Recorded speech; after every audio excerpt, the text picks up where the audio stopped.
El libro de los Hechos, capítulo 7, versículo 51, dice la bendita palabra del Señor. Duros de cerviz e incircuncisos de corazón y de oídos, vosotros resistís siempre al Espíritu Santo, como vuestros padres, así también vosotros.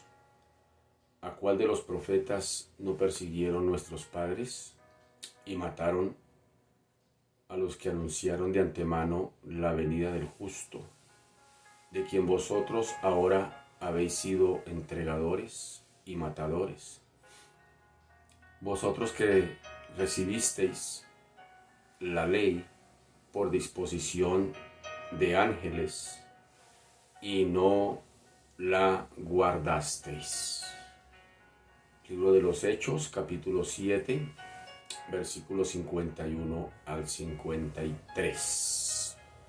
Buenos días tengan ustedes, sean muy bienvenidos en esta hora de la mañana de hoy, martes 15 de febrero del año 2022, bajo la sombra del Omnipotente. Recordemos que estamos haciendo un estudio del libro de los Hechos en el espacio de los martes, de los jueves y de los sábados. Así que hoy estamos ya prácticamente terminando este capítulo 7 y termina con lo que podríamos decir un éxtasis final en cuanto al discurso de Esteban ante el Sanedrín. Ya recordemos que él los trae por un recorrido histórico acerca del pueblo de Israel y hasta el capítulo 50 de este capítulo 7, y a partir del capítulo 51 hasta el final, pues no es otra cosa más que prácticamente ya una acusación directa de parte de Esteban hacia el Sanedrín. Y es posible que Esteban inclusive tuviera la intención de ampliar un poco más su resumen, digamos así, histórico acerca de la nación de Israel, del cumplimiento de las profecías que se estaban dando en el Antiguo Testamento acerca del Mesías. Pero las manifiestas señales de impaciencia, de ira, de enojo en los rostros de sus jueces, aquí en este caso el Sanedrín, que entendían muy bien a propósito pues que las flechas iban dirigidas a ellos, le forzaron más bien a Esteban pues a llegar pronto a su argumentación, a finalizarla, mientras que aún hubiera el tiempo y el espacio y le permitieran hablar, porque hasta aquí le están permitiendo hablar. Recuerde que él está en un Sanedrín. Recuerde que la forma como se reunía el Sanedrín era de una manera semicircular, es decir, el Sanedrín se reunía en forma de círculo, quien dirigía las reuniones del Sanedrín pues era el sumo sacerdote, y los acusados o los reos que traían para ser acusados los colocaban en el centro de ese círculo. Entonces ya se imaginará usted a Esteban allí en medio de todas las miradas acusativas, acusadoras, inquisitivas de este Sanedrín, y con preguntas para de alguna manera hacerle caer, como en el caso también del Señor. Sin embargo, aquí está Esteban exponiendo en medio de este Sanedrín la historia del pueblo de Israel, pero ya aquí en adelante ya empieza a lanzar Esteban su ataque directo hacia este mismo Sanedrín. Entonces imagínenselo a Esteban en ese círculo ahí siendo escrutado por todo este Sanedrín con ganas de matarlo, y él en el medio allí de ese Sanedrín y empieza a lanzarles esta acusación a partir del versículo 51. Permítame leer una vez más para ustedes lo que Esteban les dice. Les dice: ustedes son duros de cerviz e incircuncisos de corazón y de oídos. Y les dice: vosotros, ustedes, mi querido Sanedrín, ustedes, la nación de Israel, ustedes resistís siempre al Espíritu Santo como vuestros padres. Así también vosotros. ¿A cuál de los profetas no persiguieron vuestros padres? Y mataron. Los está acusando de asesinos, dice, y mataron a los que anunciaron de antemano la venida del justo, de quien vosotros ahora, mire cómo les dice, de quien vosotros, ustedes, Sanedrín, ahora habéis sido entregadores y matadores, vosotros que recibiste la ley por disposición de ángeles y no la guardasteis. Si analizamos esa acusación directa que está lanzando Esteban, y una vez más, muy seguramente tenía muchas cosas más que contar acerca de la historia de Israel, pero al ver sus rostros que ya estaban a punto de explotar, dijo, no, esto toca acelerarlo, hay que acelerarlo, si no después no me dan tiempo de hablar, no me dan tiempo de confrontarlos, no me dan tiempo de hablar las verdades y cantarles unas 4 verdades a este Sanedrín. Es lo que entonces Esteban hace aquí. Así que aprovechan los minuticos que le dan para, dice, bueno, ya como decimos nosotros popularmente, dice, bueno, ya untado el dedo, pues untemos la mano, ya nos metimos, hagámosle, ya estamos aquí en medio de esto, vamos de frente, lo que está queriendo decir tal vez Esteban en medio de esta situación. Así que lanza pues su acusación de la manera en que los padres habían resistido al Espíritu Santo por la dureza de su corazón y por su incircuncisión espiritual. Por eso les dice, ustedes son duros de cerviz, incircuncisos de corazón. Así también ahora lo hacían estos ciegos, estos guías de Jerusalén, sentados allí en semicírculo para juzgarle, para acusarle, y sus antecesores habían perseguido y matado a sus profetas, como bien lo dice Esteban, que les anunciaban la futura manifestación del Mesías. No lo soportaban en la antigüedad los profetas, porque la función del profeta, pues entre otras, era dirigir al pueblo a que se volvieran a Dios, pero también a la vez la función de los profetas era denunciar las injusticias sociales, económicas del país. Es decir, por allá en Isaías 58 usted notará que en Isaías 58 estos benditos que hacían, dice, ustedes se reúnen para ayunar, pero no es más bien el ayuno que yo escogí, que ustedes dejen que suelten las cadenas de los opresores, que le paguen el salario a sus empleados, que no les roben las tierritas, que no les quemen las parcelas, que no le violen sus mujeres, porque dentro del mismo pueblo de Israel había esa clase de injusticias, y de una de las funciones de los profetas pues era esa, denunciar abiertamente de esa manera. De hecho, el Señor le dice al mismo Isaías, le dice, tú clama con voz en cuello, le dice, clama a voz en cuello, le está diciendo la forma en que tiene que hacerlo. Es decir, y esto pues no era bien recibido de parte ni de los líderes del pueblo de Israel, y mucho menos de los que estaban cometiendo estas injusticias. No permitían ser confrontados, así que estos pues muy seguramente mataban a los profetas, no soportaban la acusación al punto de que los mataban. Por ejemplo, Isaías se cree que lo metieron dentro de un tronco, en el hueco del tronco, por dentro, hueco de ese tronco, y lo aserraron como el que está cerrando el pan para el desayuno, cosas de ese tipo. Permítame leer lo que el Señor le dice a Isaías. A Isaías le dice, allá en el capítulo 58, si usted tiene una Biblia, véalo ahí rápidamente, si no permítame leer, le dice el Señor a Isaías, mire cómo le dice, clama a voz en cuello, no te detengas, alza tu voz como trompeta y anuncia al pueblo de los filisteos, perdón, y anuncia a mi pueblo su rebelión y a la casa de Jacob su pecado. ¿Sí nota? La orden para los profetas no era nada fácil. ¿Y qué le dice? Dice el Señor, dice que me buscan cada día y quieren saber mis caminos como gente que hubiese hecho justicia y que no hubiese dejado la ley de su Dios. Me piden justos juicios y quieren acercarse a Dios. ¿Por qué dicen, ayunamos y no hiciste caso? Humillamos nuestras almas y no te diste por entendido. He aquí que en el día de vuestro ayuno buscáis vuestro propio gusto y oprimís a todos vuestros trabajadores.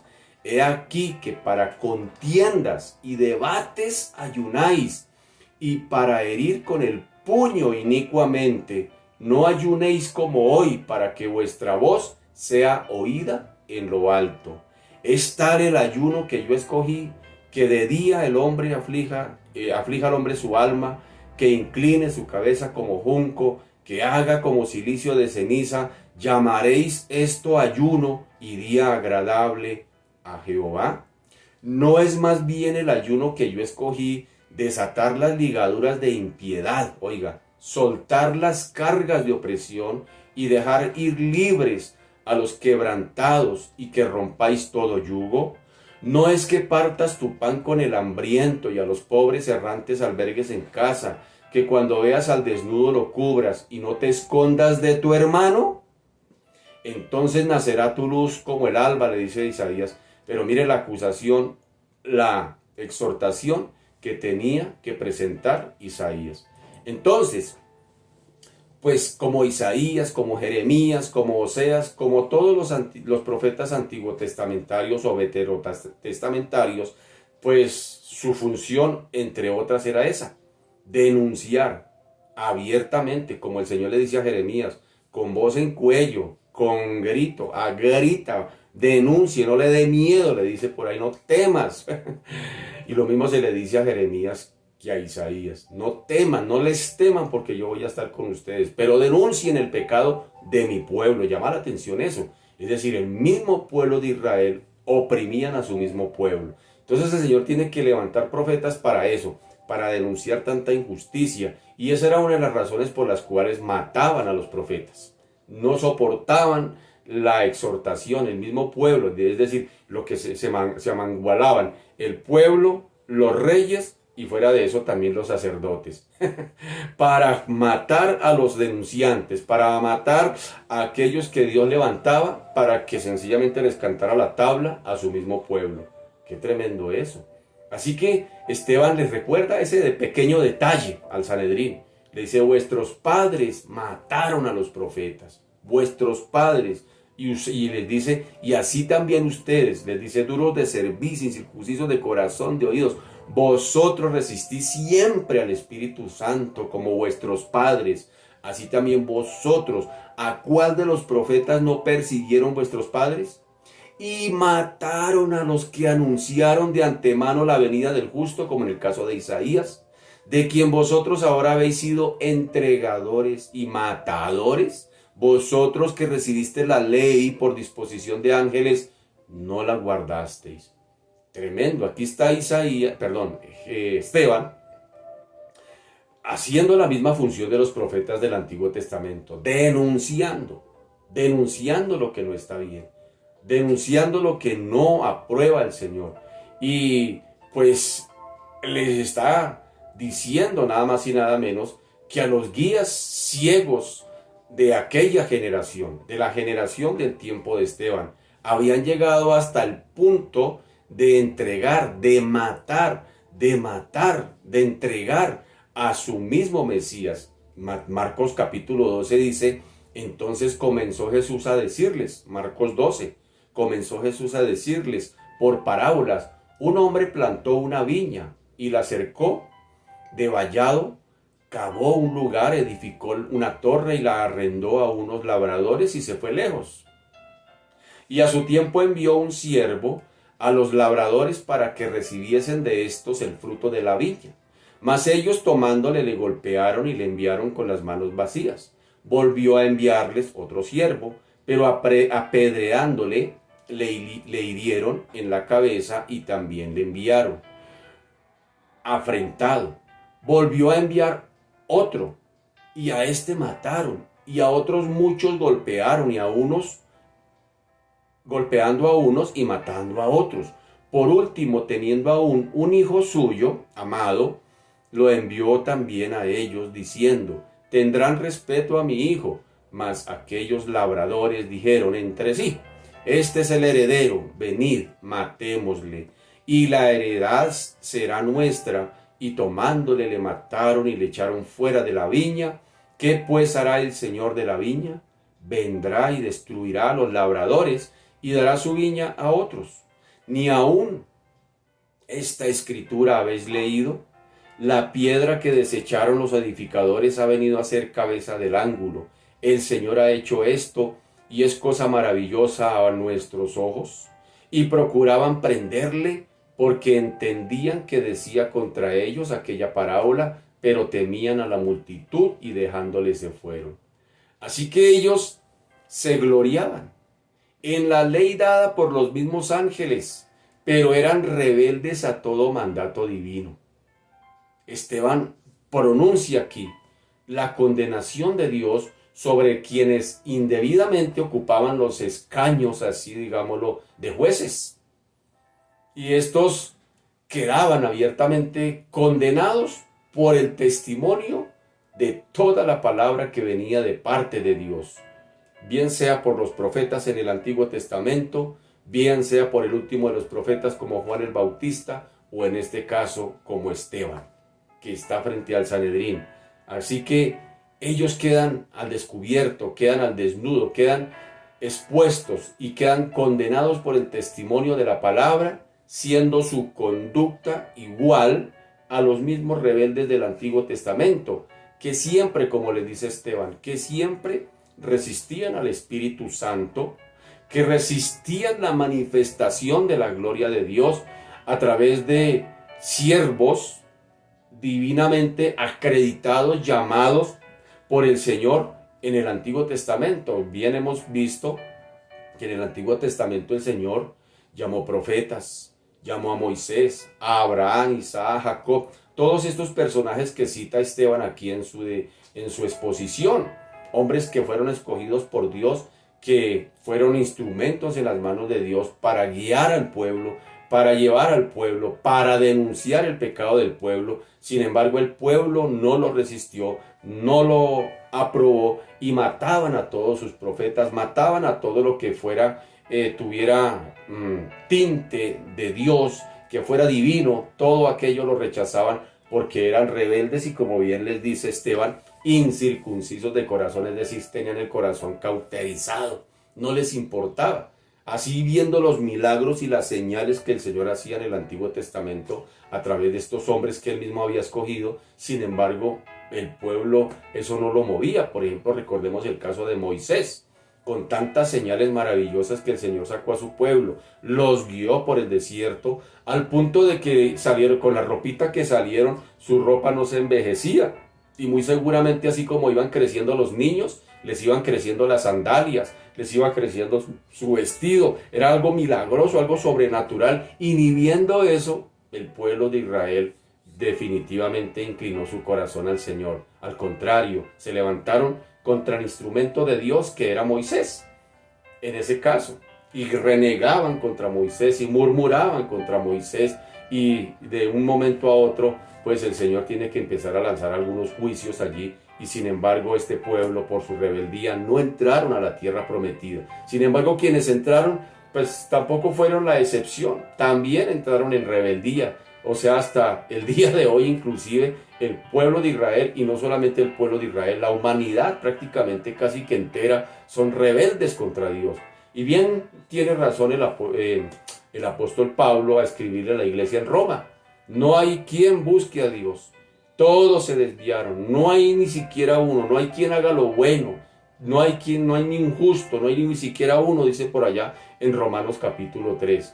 Todos se desviaron, a una se hicieron inútiles. No hay quien busque a Dios, no hay ni siquiera uno, porque eso está en el corazón del ser humano. El ser humano, por el pecado, no está dispuesto a someterse a ninguna norma, a ninguna ley, a nada que le estorbe. Eso es en donde usted ve normas, esos que son impuestos para colocar que las normas funcionen, se convierten en enemigos de aquellos que quieren violar las normas. Por eso se detesta la policía, el ejército, pues todo aquello que sea objeto o instrumento para preservar las normas no son bien recibidos por la gente, por la humanidad. En ningún lugar donde haya una persona que esté puesta para llevar orden, para imponer normas, no le gusta a la gente, ni aún en las iglesias cristianas. Si se ponen normas, la gente no le gusta. No le gusta, es que le falta misericordia, es que le falta compasión, porque no estamos diseñados para eso, o sí nos diseñaron para eso, pero el pecado ha distorsionado todo el orden de Dios, todo lo que Dios había propuesto en el orden, esa imagen que Dios había colocado en el hombre, está distorsionada. Y yo siempre lo pongo de esta manera. Permítame trabajar con la palabra imagen, con la palabra gen. Por ejemplo, fuimos generados a imagen de Dios, pero por el pecado el hombre se degeneró, pero en Cristo el hombre es regenerado. Ahí le regalo ese juego de palabras. ¿Ah? Entonces mire que Esteban está aquí. Esteban está aquí ya prácticamente acabando, o dice, wow, aquí de esta, o salgo o me matan o me pelan, pero algo tiene que pasar. Y así tiene que pasar cuando se predica, hermano, algo tiene que suceder. Se ponen bravos o se convierten, pero algo tiene que pasar, hermano, una de las dos. Así que aquí está Esteban, hermano, está frente al Sanedrín, que siempre resistían la manifestación de la gloria de Dios a través de siervos ya divinamente escogidos por el Señor. Y es evidente que aquí Esteban se halla en la línea de sucesión de los profetas. Está aquí prácticamente cumpliendo con la misma tarea, que testificaban contra la iniquidad de los príncipes, de los dirigentes del pueblo, como ya hemos citado en el caso de Isaías. Así que Esteban prosigue su discurso, o ya les da la acusación, pero ¿qué sucede después? ¿Qué viene a renglón seguido? Dice que en verso 54, dice, oyendo estas cosas, le aplaudían y le ofrecían, oyendo estas cosas, se enfurecían en sus corazones y crujían los dientes contra él. Pero Esteban, lleno del Espíritu Santo, ya hemos entendido qué significa lleno del Espíritu Santo, es decir, controlado por el Espíritu Santo, digámoslo así, pero Esteban, controlado por el Espíritu Santo, puesto los ojos en el cielo, vio la gloria de Dios y a Jesús que estaba a la diestra de Dios. Y dijo, he aquí veo los cielos abiertos y al Hijo del Hombre que está a la diestra de Dios. Entonces ellos, dando grandes voces, se taparon los oídos y arremetieron a una contra él. Y echándole fuera de la ciudad, le apedrearon, y los testigos pusieron sus ropas a los pies de un joven que se llamaba Saulo. Así que mientras que los jueces rechinaban aquí los dientes contra el mensajero de Dios, controlado, lleno del Espíritu Santo, ya nuestro pastor nos ha explicado esta semana, en estos últimos días, qué significa ser lleno del Espíritu Santo. Recuérdelo, ¿qué es lleno del Espíritu Santo? Ser controlado por el Espíritu Santo. Entonces pongámoslo en esa dimensión. A Esteban, controlado por el Espíritu Santo, tuvo una visión de la gloria de Dios, en la que Jesús, el Mesías rechazado por los hombres, por este mismo Sanedrín, estuvo en pie a la diestra de Dios. Mire lo que ve Esteban, y denotando su posición, su postura, el ejercicio del poder ejecutivo allí en su trono o al lado del trono, en ese solemne momento. Allí Esteban ve tan tremendo y magno cuadro y describe la escena. Ve lo que está viendo Esteban, lo describe a voz en cuello. Dice, he aquí, veo los cielos abiertos y al Hijo del Hombre que está a la diestra de Dios. El título del Hijo de Hombre, pues es muy significativo, ya que es el postrer Adán, el triunfador de parte de la humanidad, quien ocupa el lugar de autoridad ahora en el cielo, y siendo evidente este paralelismo entre este testimonio y del Señor Jesucristo, basado en la profecía que está usando Esteban, usando de la profecía de Daniel. Él está usando de algo que dijo Daniel, es decir, en su exposición. Y aún a puertas de la muerte está Esteban citando cosas, escrituras, dichos, palabras que ellos conocían muy bien. Ellos conocían muy bien las escrituras. ¿Y qué les está evidenciando ellos de lo que estaba escrito acerca del Mesías? Que ya estaba escrito y que ellos lo conocían muy bien. Y que ahora Esteban les está diciendo, mire, se está cumpliendo, yo lo veo. ¿Qué está usando Esteban en este caso? Muy seguramente lo que había profetizado Daniel. Por allá en el capítulo 7 dice, miraba yo en la visión de la noche, y he aquí con las nubes del cielo venía uno como hijo de hombre, hablando de la segunda venida del Señor, que vino hasta el anciano de días, y le hicieron acercarse delante de él, y le fue dado dominio, gloria y reino, para que todos los pueblos, oiga, para que todos los pueblos, naciones y lenguas le sirvieran. Su dominio es dominio eterno que nunca pasará, y su reino uno que no será destruido.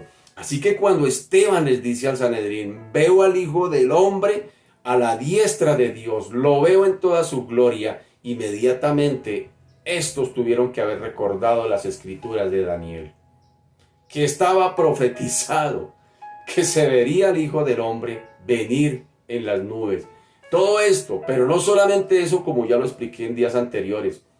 Lo que está poniendo aquí es el sello de garantía del mensaje de la resurrección de Cristo, y por la cual se está acusando en este caso a Esteban, y por la cual la revuelta del Sanedrín, y no solamente del Sanedrín, sino todos los enemigos de Jesús. ¿Qué era lo que causaba ampolla? Pues la resurrección de Cristo. Ellos habían pensado que con la crucifixión se habían salido con la suya, pero el Señor había dicho, lo entregarán en manos de pecadores, lo matarán, pero al tercer día resucitarán. Cuando Esteban está diciéndoles, veo al Hijo del Hombre a la diestra de Dios, no está diciéndoles otra cosa más, que ese que ellos habían matado no estaba en la tumba, sino que estaba a la diestra del Padre, estaba ya a la diestra de Dios. Es decir, ese, por decirlo así de otra manera, permíteme la expresión, es otro vainazo que les está diciendo. Les está diciendo, veo al Hijo, ustedes me van a matar porque les estoy testificando de Cristo, pero Él no está en la tumba, Él está a la diestra del Padre, lo veo en toda su gloria. Y ahora delante de Caifás, del mismo Sanedrín, Esteban está ahora poniendo en relieve ese evento maravilloso. No es una simple palabra que se le ocurrió a Esteban, está allí, por eso dice que lleno del Espíritu Santo, controlado por el Espíritu Santo, vio los cielos abiertos. ¡Qué tremendo! Así que Mateo 26, 64 dice, el Señor había dicho, el Señor les había compartido a sus discípulos, había profetizado algo también. ¿Qué había dicho el Señor acerca de esta situación? El Señor mismo por allá en Mateo 26 dice, desde ahora veréis al Hijo del Hombre sentado a la diestra del poder de Dios y viniendo en las nubes del cielo. ¿Y qué vio Esteban? Pues al Hijo del Hombre sentado a la diestra de Dios. Así que los resultados inmediatos del testimonio, de la visión, pues son muy parecidos. Y ya que se toman aquí, Esteban los toma o se toma más bien como una evidencia, y el Sanedrín lo cuenta como una blasfemia. Ese endurecido Sanedrín no puede soportar eso. Incapacitados estos para ver, digámoslo así, visiones de este tipo, discernir el verdadero sentido de la palabra que pretendían honrar tanto, porque eran muy celosos de Moisés, muy celosos de Abraham, se taparon los oídos, no resistieron esto que les estaba diciendo Esteban, y se taparon los oídos, ya bastante tapados, sordos a la voz de Dios, duros de servir, incircuncisos de corazón, les dice Esteban. Ustedes son sordos, están tapados, taponados con religiosidad. Sus oídos están tapados de tanta religiosidad y de tantas situaciones, pero no quieren oír al Hijo de Dios. Y se tapan sus oídos que prácticamente ya estaban tapados, estaban más que tapados de tanta religiosidad, de la cera, digámoslo así, de la religiosidad. No querían. Por eso hemos hablado en otros momentos que qué duro, qué difícil es hablar con un religioso, porque sus oídos están tapados por cera de religiosidad, así digámoslo así, cera de religiosidad que no les deja que la palabra de Dios penetre. Qué tremendo cuando se cierra a la voz del Señor, cuando ya no somos enseñables. Por eso, como pueblo de Dios, necesitamos ser enseñables todos los días, permitir que Dios nos hable todos los días, sin importar la vasija, porque desafortunadamente a veces miramos en la vasija que nos está hablando, a ver cómo está la vasija. Si la vasija no es de mi agrado, no la escucho. Hermano, no prestemos oídos sordos a la voz de Dios, como dice el mismo Señor. Si el Señor nos habla, no endurezcamos nuestro corazón. Y este es el problema de este Sanedrín. Tenían sus oídos taponados con cera, una vez más espiritual, y no estaban dispuestos a aceptar la visión que Esteban estaba diciéndoles y contándoles cuando dice: veo los cielos abiertos y al Hijo del Hombre sentado a la diestra del trono de Dios. Allí lo veo en toda su gloria. Esto para ellos fue contado como blasfemia y se lanzaron sobre Esteban, arrebatándole fuera de la ciudad, como dice el texto, donde lo aplaudieron, donde lo llenaron de honores, donde lo apedrearon, portándose en todo según el mismo patrón de sus padres rebeldes de la antigüedad, de los que el mismo Esteban ya les había denunciado y recordado, que Esteban acababa de presentarles.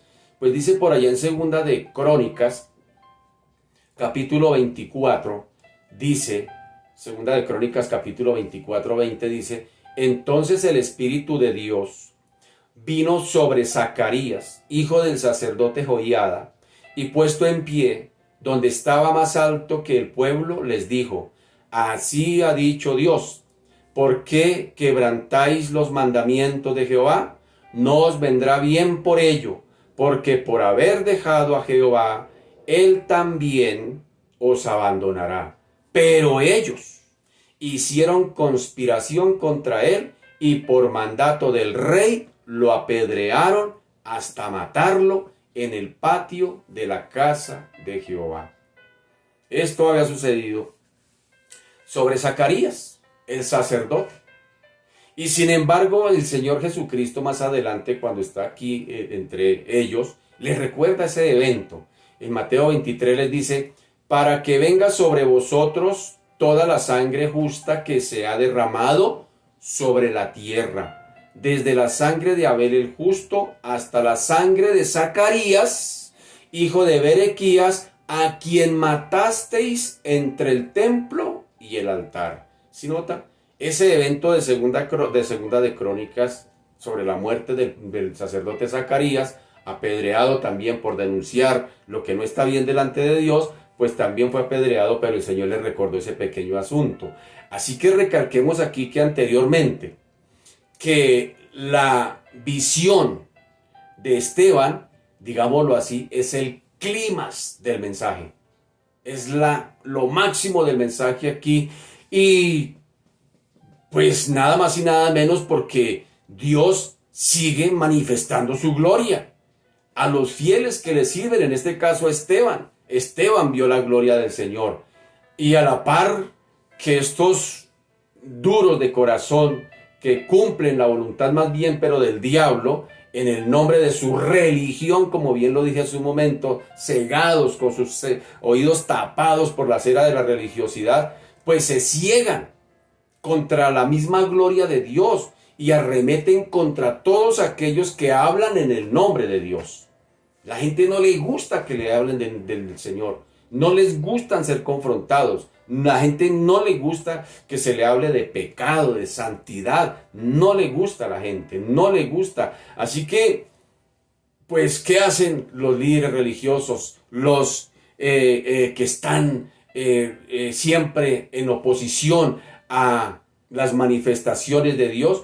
Pues sencillamente arremeten contra ellos, contra todos aquellos que están puestos por Dios para hablar en el nombre de Dios, cuyas vidas, cuyos testimonios constituyen en sí mismo la condensación de su propia y fanática incredulidad. Es decir, estos al ver a los hombres de Dios que son diferentes, que testifican, como en el caso de Esteban, que testifican con sus vidas, que la gente, ¿sabía usted, por ejemplo, que la gente que es incrédula sus amigos, sus vecinos, aún su misma familia, y que saben que usted es evangélico, ¿qué esperan ellos?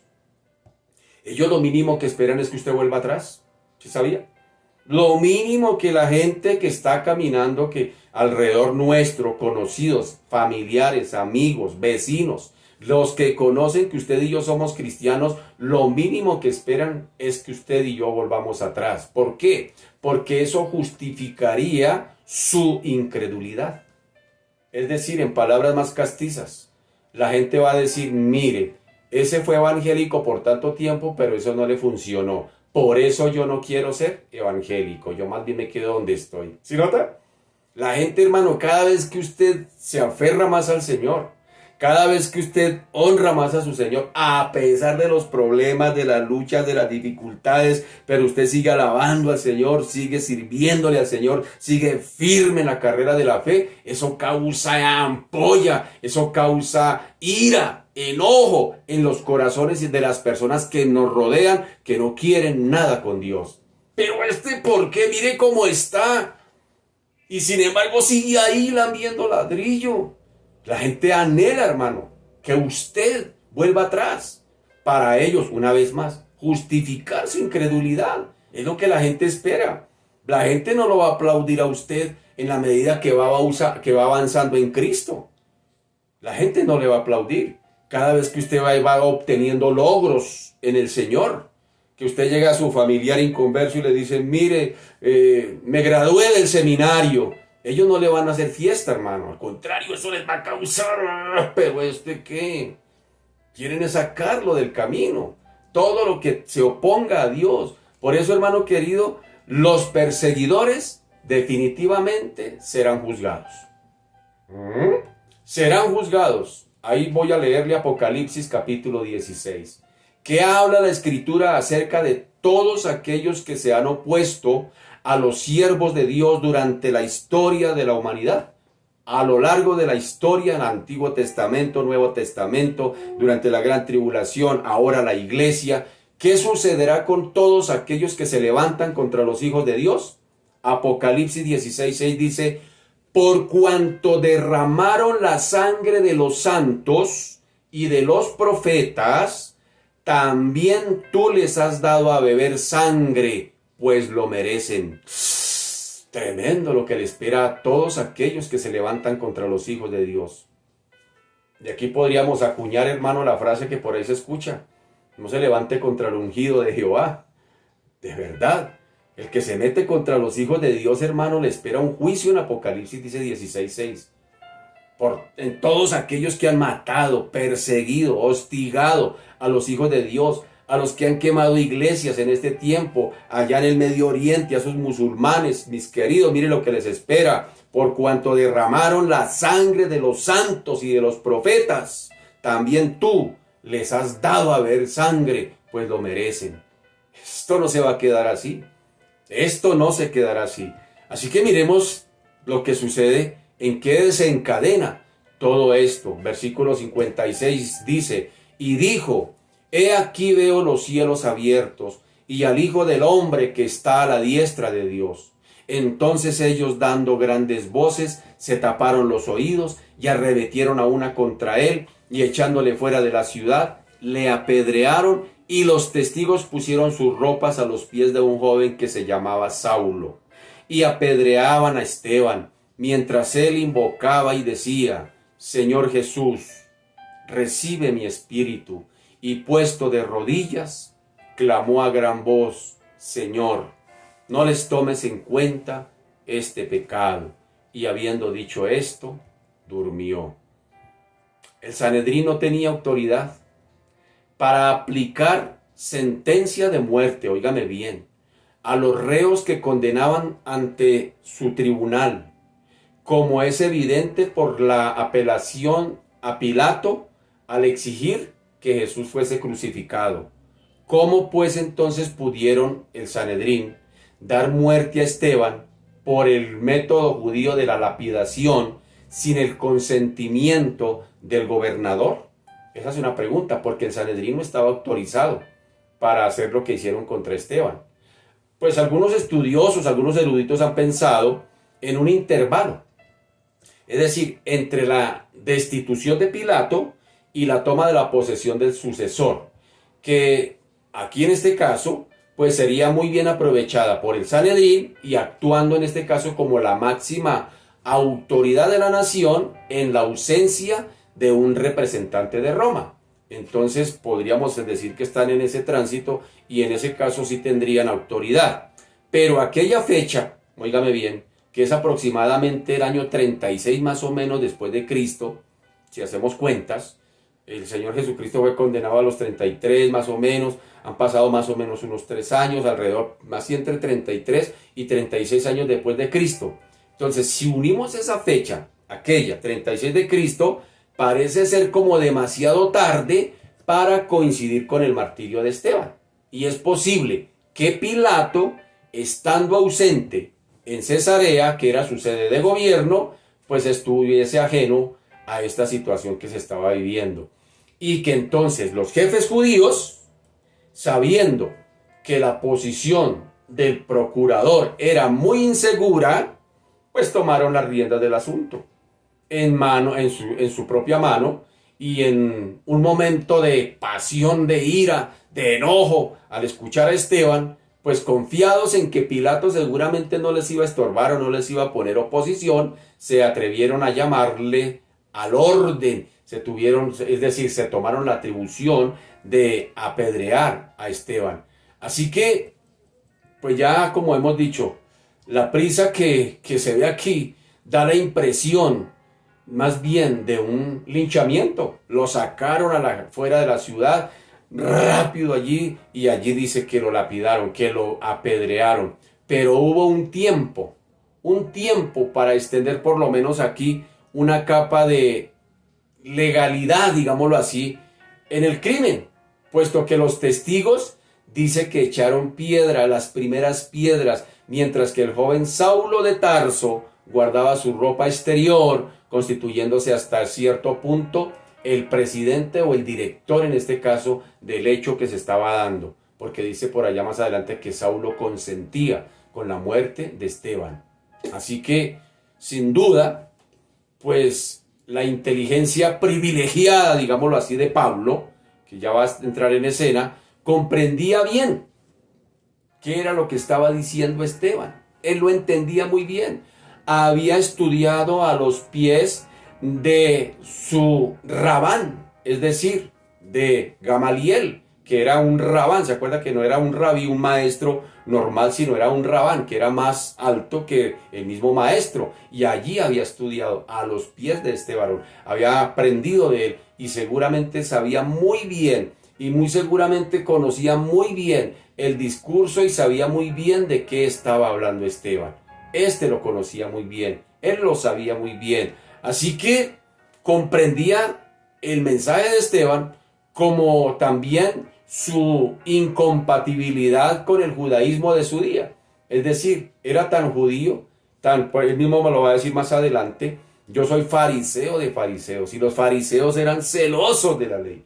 Los fariseos eran buenos fariseos, y por eso dice, yo como fariseo era buen fariseo, celoso de la ley. Así que comprometido pues aún con toda la fuerza de su poderoso temperamento también, muy seguramente, porque recordemos que Saulo, más adelante Pablo, fue persecutor de la iglesia, mató a los cristianos, a otros encarcelaba. Así que en el intento de guardar aquí las tradiciones de sus padres como buen fariseo, contra la intrusión, digámoslo así, de esta nueva religión que está levantándose en Galilea, porque recuerden que estamos en el marco de la iglesia naciente, pues justificaría el crimen. Era justificable según la ley farisaica, se justificaría el crimen como una medida necesaria, según los fariseos, y en este caso a la cabeza de Saulo. ¿Para qué? Pues para la conservación. Había que preservar la fe judaica por la actuación de los testigos. Por eso están nombrando aquí varios testigos, según se decía en la misma ley mosaica, por allá en Deuteronomio 17:7. Dice, la mano de los testigos caerá primero sobre él para matarlo. y después la mano de todo el pueblo, así quitarás el mal de en medio de ti. ¿Sí nota? Cuando a alguien se le iba a acusar, los testigos, cuando se iba a lapidar a alguien, porque ese era el castigo en el Antiguo Testamento, cuando se iba a castigar a alguien por una falta, pues tenía que ir con testigos. No se podría condenar a alguien sin haber testigos. No se podría.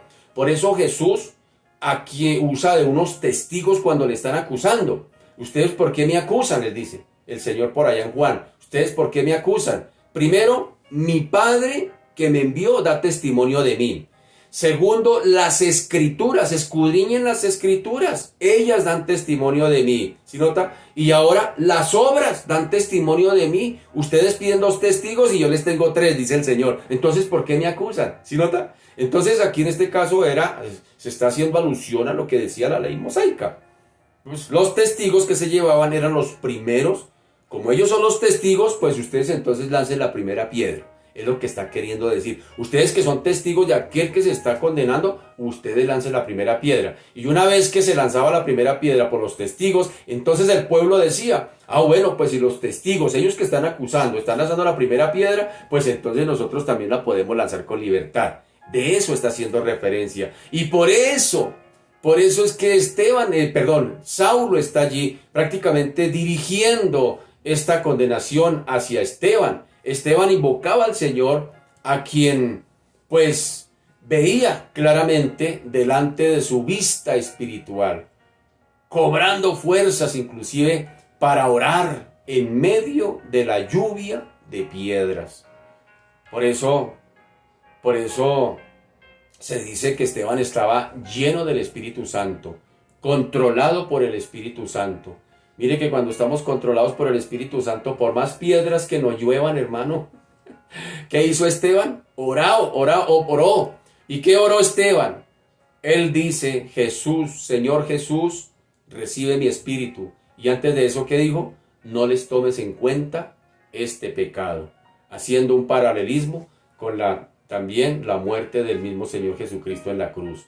Así que de nuevo notamos aquí esas analogías entre la muerte del maestro y del promártir, porque fue el primer mártir. Esteban fue el primer mártir cristiano que padeció por la causa de Cristo. Aquí vemos ese paralelismo que se destacan aún más cuando oímos a Esteban exclamar de su propia voz, con el poder que viniera de arriba, dice, Señor, no les tomes en cuenta este pecado. Igual que el mismo Señor Jesucristo en la cruz, como ya dije hace un momento.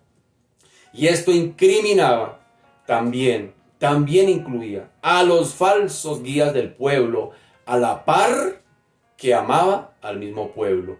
El Señor estaba muriendo por el pueblo, por amor al pueblo, crucificado por el pueblo. Sin embargo, el pueblo lo estaba matando, pero ora para que el Señor no les tomes en cuenta ese pecado del mismo pueblo.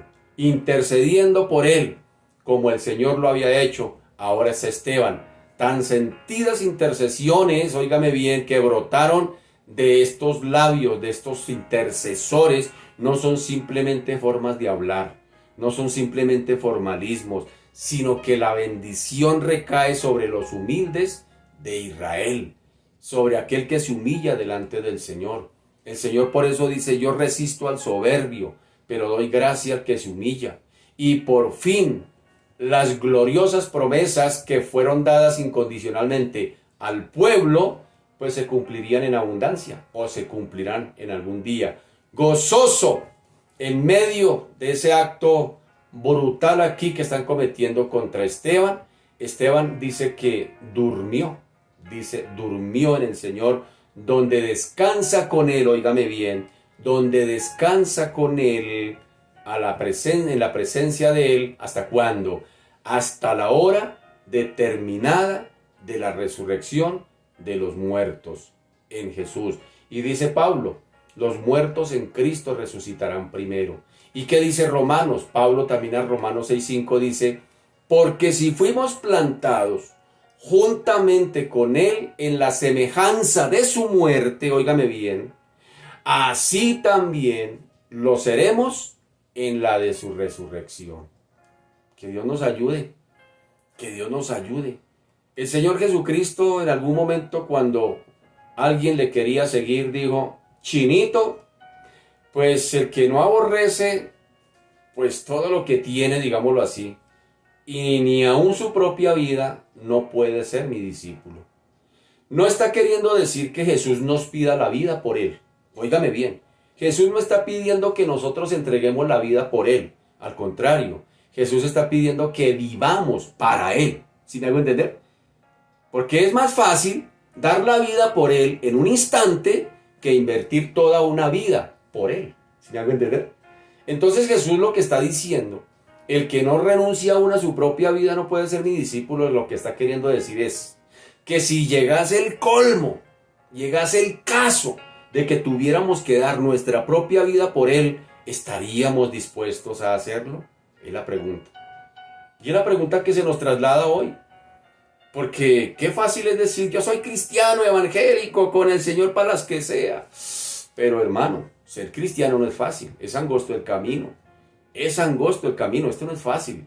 Esto inclusive dice la Biblia que es para valientes. Y si usted no es cristiano, hermano, pues de una vez le aviso, por si se anima. Esto no es fácil. La vida cristiana no es fácil, hermano, no es fácil, es dura, es difícil. Y no quiero desanimarlo, simplemente le quiero decir, hermano, que la vida cristiana es difícil. ¿Te quieres enlistar en la vida cristiana? Es difícil, hermano, esto es duro. La única esperanza es que el Señor dijo: en el mundo tendréis aflicción, pero confiad porque yo he vencido. ¿Qué quiere decir? Que el Señor estará con nosotros todos los días hasta el fin del mundo, en medio de los problemas, de las luchas, de las dificultades, porque los cristianos también nos da gripa, nos da coronavirus, nos botan del trabajo y también nos morimos. Somos tan personas como cualquiera, tan pecadores como cualquiera. ¿Qué nos hace diferentes? Que la gracia del Señor nos alcanzó y que nosotros nos dejamos alcanzar. Así de sencillo. Así que es la invitación. Yo no te estoy prometiendo que si te vuelves cristiano los problemas se van a acabar. Que si te vuelves cristiano de aquí en adelante todo le va a fluir. Al contrario, tal vez más problemas vas a encontrar por la causa de Cristo. Pero vale la pena invertir nuestra vida en el Señor. Porque hay un futuro glorioso después de la muerte, que se abre la puerta para un destino eterno. Y al que ha venido a Cristo, pues su destino será vida eterna. Vida eterna con Cristo, y como él mismo lo dice, vida eterna en Cristo. Así que Dios nos ayude. Y como iglesia, hermano querido, esta es una carrera de largo aliento. En los que ya nos hemos enlistado, los que ya caminamos en esta carrera, pues sencillamente, hermanos, ¿quién nos mandó meternos en esto? ¿Quién nos mandó meternos en esto? Nadie nos obligó.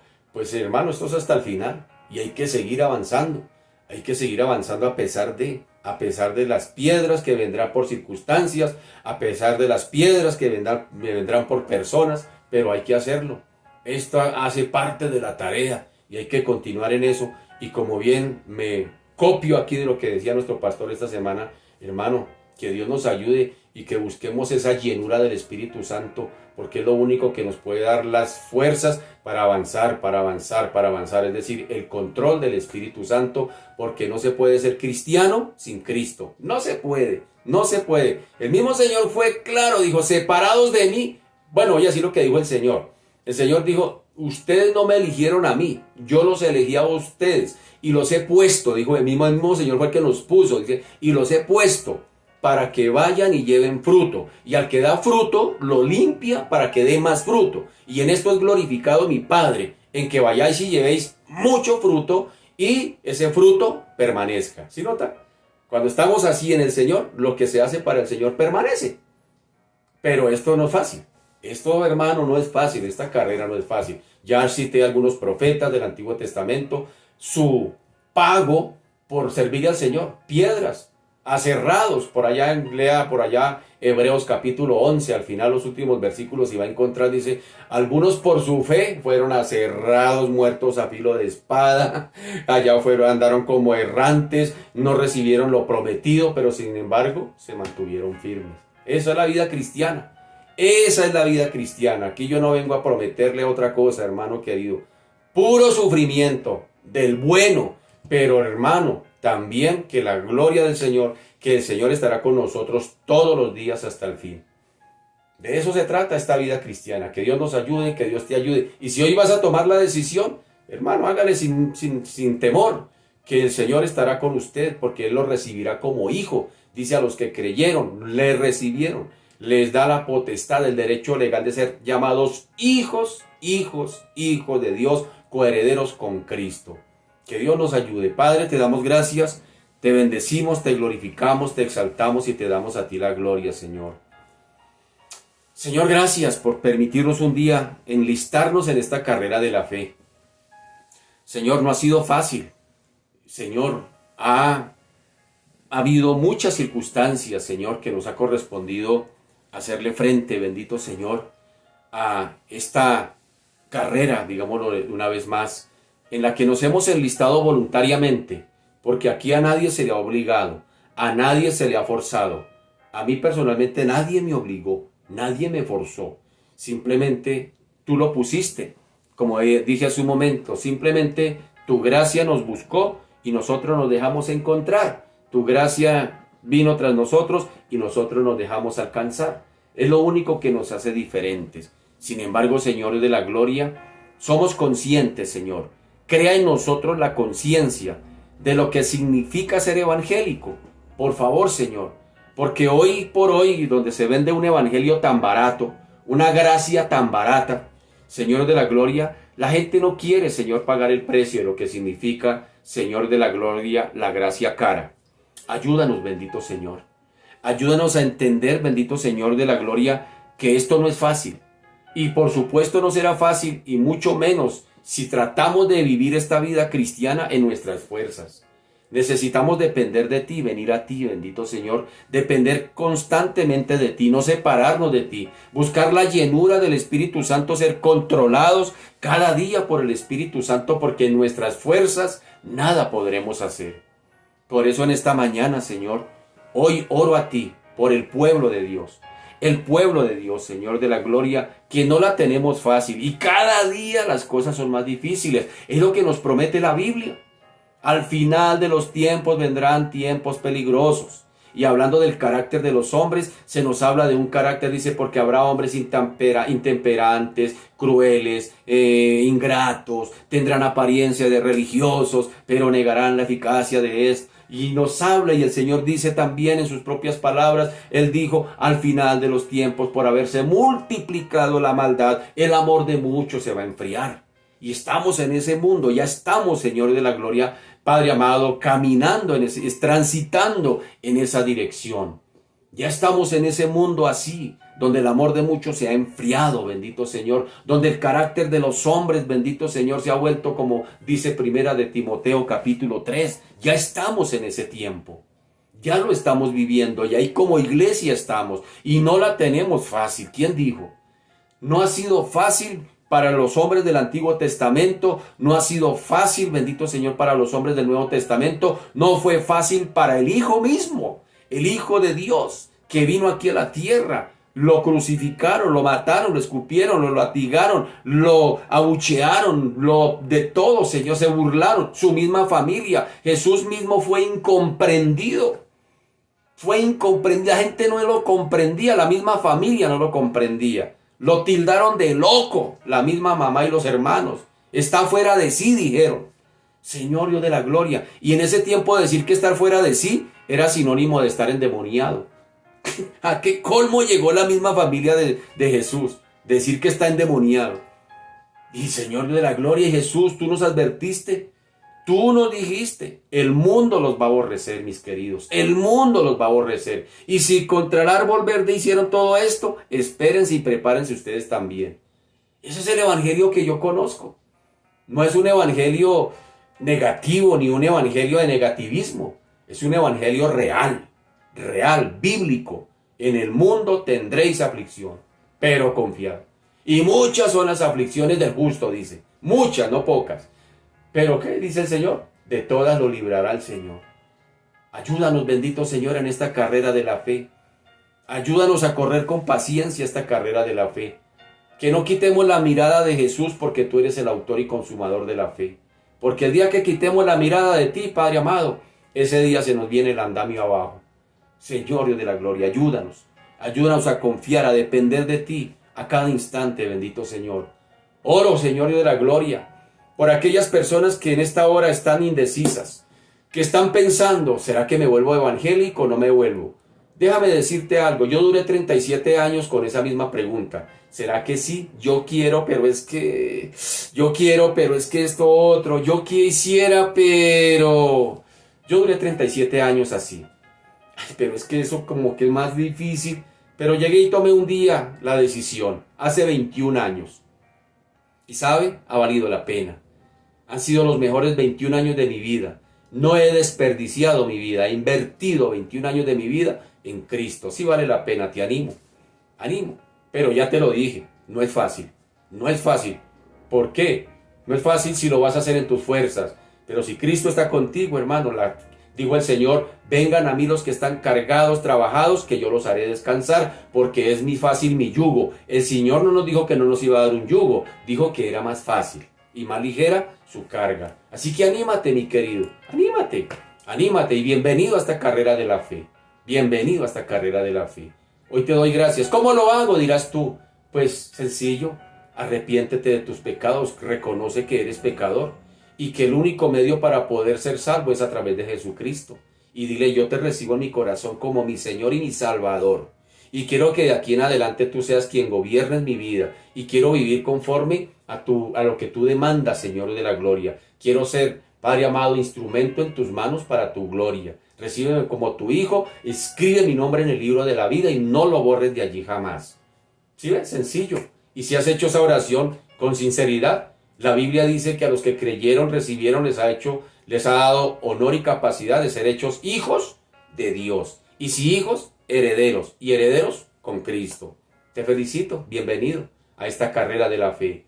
Padre, te damos gracias, te bendecimos, te glorificamos y exaltamos tu nombre, Señor, en esta mañana. Gracias, bendito Señor, porque en los cielos hay fiesta cuando un pecador se arrepiente, dice la Escritura. Que hay fiesta en los cielos cada vez que un pecador se arrepiente. Señor, hoy el cielo puede estar de fiesta por esta persona, bendito Señor, que se está arrepintiendo delante de ti, que está viniendo gozosa delante de ti. Ayúdale en esta nueva carrera de la fe, bendito Señor. Sosténlo, bendito Señor. Afírmalo, confírmalo, fortalécelo cada día, bendito Señor. Te damos a ti la gloria, Padre amado, en esta mañana, en el nombre de Jesús. Y a ti sea la gloria, Señor. Amén y amén. Mis amados, muchas gracias por su fina sintonía. Que el Señor me les bendiga, que sea un feliz martes, bendecido por el Señor. Un abracito para todos. Chao, mis amados.